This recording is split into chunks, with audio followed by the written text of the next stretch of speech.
সবাইকে আইনের আওতায় এসে তাদের বিচার করা হোক। আবার বলতে চাই, যারা হত্যাকাণ্ডের সাথে যেখানে যে পর্যায়ে জড়িত সবাইকে আইনের আওতায় নিয়ে এসে তাদেরকে বিচার করা হোক। নাহলে এই খারাপ সংস্কৃতি চালু থাকবে, এখান থেকে বেরিয়ে আসতে হবে আমাদেরকে। সম্মানিত ভাই বন্ধুরা, আমি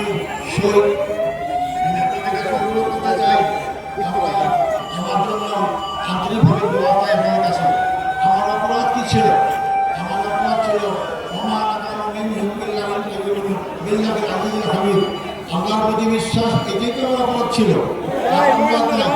আমি তো আপনাদের কাছে দোয়া চাই, ফাঁসির কাষ্ট থেকে আসে আমি এর কাছে ফুলের মালা পাচ্ছি, ফুলের মালা পাচ্ছি।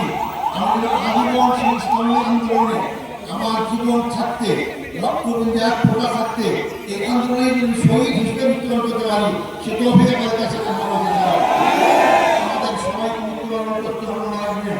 আজও মৃত্যুবরণ করতেই হবে, মৃত্যুর হাত থেকে বাঁচতে পারবো না।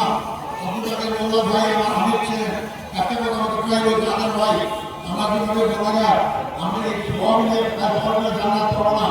জান্নাতের একটাই মাত্র পথ, শাহাদাত পালন করা। শাহাদাতই আমাকে জান্নাত দিয়ে তাই যে দল, যে জাতি, যে ব্যক্তি শাহাদাত কামনা করে এগিয়ে যায়, সেই দল, সেই জাতিকে কেউ জমাতে পারে না।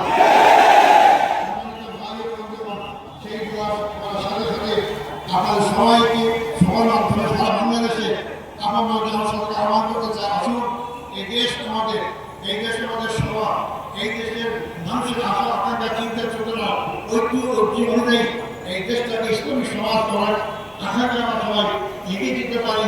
আল্লাহ অবশ্যই আমাদের সাথে থাকবেন ইনশাআল্লাহ। আমি আর মনে করবো না, যেহেতু আপনার প্রতি কষ্ট পাচ্ছেন, আপনারা আমাকে দোয়া করবেন। আমার আর পাওয়ার কিচ্ছু নাই। আমার জীবনে যদি আমরা এখানে আমরা 3 পুলিশ সাথে যেতে পারি, এর চেয়ে সর্ববড় পাওয়ার কিছু নাই।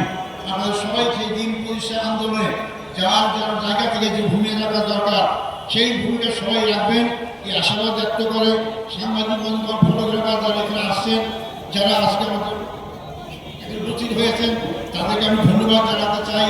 এবং যারা যেভাবে আমাকে সহযোগিতা করেছেন তাদেরকে ধন্যবাদ জানাতে চাই। আবারও আমি আপনাদের কাছে আমার দোয়া কামনা করে আমার বক্তব্য এখানে শেষ করছি। আসসালামু আলাইকুম ওয়া রাহমাতুল্লাহি ওয়া বারাকাতুহু।